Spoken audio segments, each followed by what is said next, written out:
শালা বেঈমানের বাচ্চা, বেরো বেরো আমার বাড়িতে।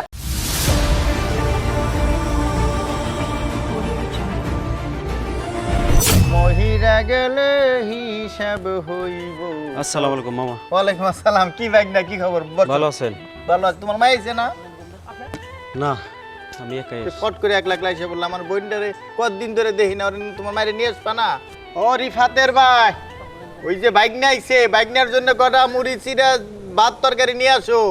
আইছিলাম কি মামা একটা কথা কর জন্য। কি কথা কও? ঘটনা হয়েছে কি মামা, আমার মারা তো 2 বোন 4 ভাই। হ্যাঁ হ্যাঁ হ্যাঁ, তো কি হয়েছে?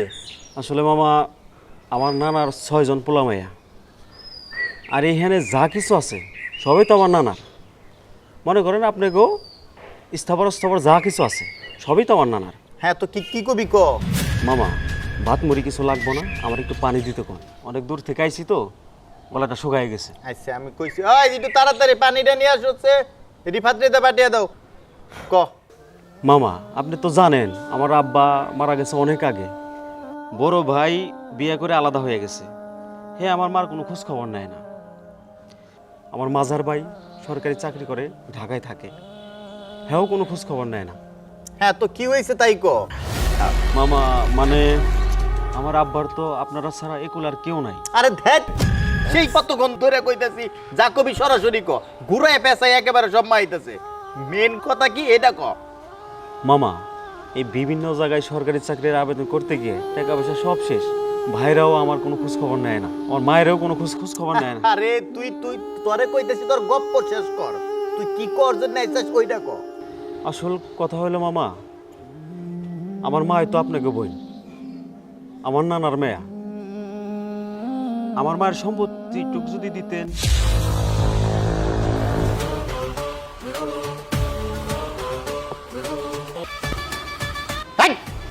জানিয়ে যা, জাবাত নিয়ে যা। তুই যখন মানে প্রথম আইসে এই ইনিয়ে বিনিয়ে বললি না, ওই সময় আমি বুঝছি তুই সম্পত্তির বাটনি বেড়াইছ, সম্পত্তির বাটনি বেড়াইছাও। আরে হুন, তুই যে এত বড় হইছিস, তোর বাপ সে ভোগের নিয়ে তো আগেই চাস, তো তোর মায়ের নিয়ে তখন এই সংসারে মাঝে মধ্যে চাইল ডাইল তেল নুন মরিচ দিয়ে তগো এত বড় বানাইছি। তোরা আসলে সবটি মানে ফকিন্নির বাচ্চা, ফকিন্নি শালা হারামির বাচ্চা। বাপেও যেমন ফকিন্নি ছিল, তার পুলা মানুষ সবটি ফকিন্নি, ফকিন্নির স্বভাব একটারও গেল না। এই জন্যই তো তোকে বাইকে মধ্যে মিল নাই। মামা আমার মরা বাপটারে নিয়ে কিছু কইেন না, হে খুব ভালো মানুষ আছিল, পাক্কা নামাজি আছিল, অবৈধ পথে একটা টাকাও সাহায্য করে নাই, তাই তার সম্পদও ছিল না। আমি তো ভিক্ষে নিতে আসি নাই, মাঝে মাঝে আমাকে খাওয়াইছেন পড়াইছেন, দুইজনে এক জায়গায় বইসে আমরা যা পাই তাই দেন। আমরা তো সব নিতে আসি নাই, একেবারে নিতে আসি নাই, তাই বলে কি একেবারে সব সম্পত্তি মাইরে দেবেন? শালা বেঈমানের বাচ্চা, বেরো বেরো আমার বাড়িতে। আর আসবি না এই বাড়ি। মামা এটা কি বিচার করলেন? একজন মুসলিম হিসেবে তো আপনি আপনার বোনের হক মারিয়ে দিতে পারেন না।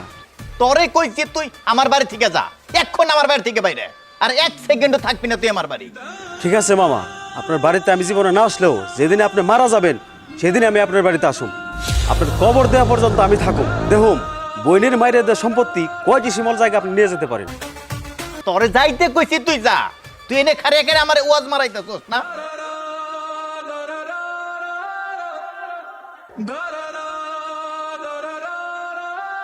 তোর মায়ের আজকে যে কবি তগো হাতাজকের পর থেকে কোনো সম্পর্ক নাই। তোর মাও জানি কোনোদিন আমার বাড়িতে এই বাড়িতে পারা না দেয়।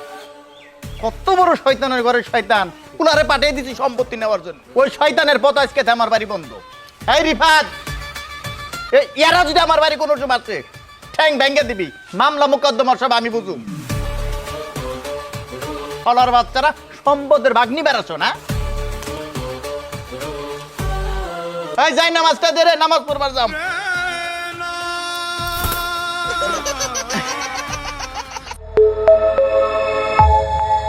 রাজ মিডিয়া, তারুণ্যের প্রতিধ্বনি।